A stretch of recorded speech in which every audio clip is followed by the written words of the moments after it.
So helmet is more important outside the town because townot manuhe bahut speed lobo nuare.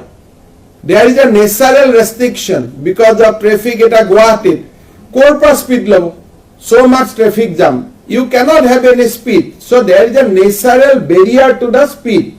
But jetia Amingao pai gol Rongia jabo lage manuhor speeder proti weakness to bahi jay aru helmet nipindhe hetu become I have seen in my own eyes.